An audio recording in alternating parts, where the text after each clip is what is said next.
জিনিস আমি বুঝতে পারছি না। তোর স্বামীর সাথে তোকে কথা বলতেও দেখলাম না, আর ওনাকে একবারের জন্য তোকে দেখার জন্য আসতে দেখলাম না। কোনো ঝগড়াঝাটি হয়েছে নাকি?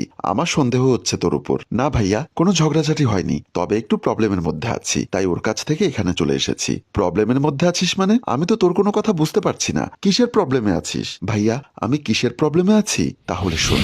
বাড়িওয়ালা রাগান্বিত হয়ে তৃষাকে বলল, কি প্রবলেম তোমাদের? 2 মাসের ভাড়া আটকে রেখে কি বোঝাতে চাচ্ছ?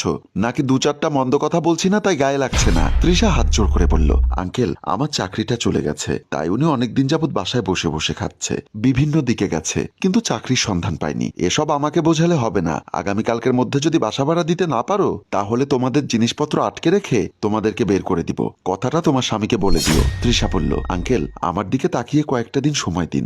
যেভাবে পারি, যেমনটা করে পারি, আপনার টাকা শোধ করে দিব। আমি জানি আপনি অনেকদিন ধৈর্য ধরেছেন, কিন্তু আমরা চেষ্টা করেছি আপনার বাসা ভাড়া দেবার জন্য, কিন্তু সব দিক দিয়ে প্রবলেমে পড়ে টাকাটা দিতে পারিনি। জমিদার বলল, এখন আমি কি করব? তোমাদের বাসা ভাড়া মাফ করে দিয়ে এখানে মাগনা মাগনা রাখবো? তোমার কথা শুনে মনে হচ্ছে বাসাটা ফ্রি দিয়ে দেই তোমাদের। আমি আগামীকাল আসবো, আগামীকাল দেখা যাবে কি করা যায়, বলে চলে গেল। তৃষা ভীষণ টেনশনে পড়ে গেল। একদিকে স্বামীর কোনো কাজকর্ম নেই, পাওনাদার এসে বিরক্ত করছে। তৃষা তার স্বামীকে বলল, এখন কি করবে? বাড়িওয়ালা এসে বিরক্ত করছে, অন্যদিকে খাওয়া দাওয়ার টাকা পর্যন্ত তোমার হাতে নেই। এভাবে হলে তো এছাড়া আর কোনো উপায় নেই। রাহুল তৃষার হাত ধরে বলল, এখন আমি কি করব?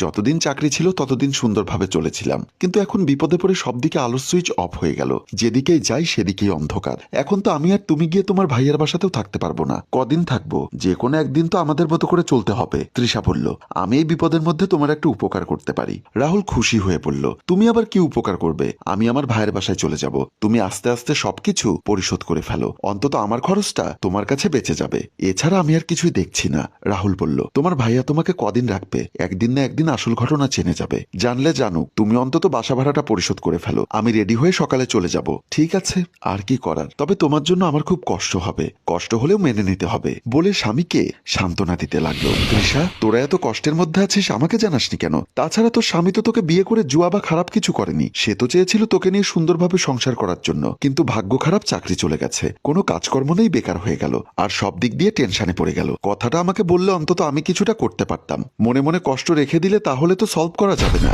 ভাইয়া, আসলে দুঃখের কথা কি বলবো, তুমি অনেক টাকা খরচ করে আমাকে বিয়ে দিয়েছ, আমি কোন মুখে তোমাকে কি করে বলবো আমার স্বামী বেকার হয়েছে, আমাদেরকে সাহায্য করো। ভাবি বলল, তোমরা পাগল নাকি? আমরা কি কখনো তোমাকে বোঝা মনে করেছি? আর বোঝা মনে করলে তো তোমাকে এত সুন্দর করে সবাইকে একটা স্টেজে দুমদাম করে বিয়ে দিতাম না। তোমাকে বোন মনে করে এত সুন্দর করে বিয়ে দিয়েছে। ঠিক আছে, তোর স্বামীকে এখানে আসতে বল, দেখি কি করা যায়। আর আমি এখনই ব্যাংকে যাচ্ছি, তোর স্বামীকে বলবি সব লিস্ট নিয়ে আসতে, যেন কোনো পাওনাদার না থাকে। ভাইয়া, তুমি আবারও? একদম চুপ, কোনো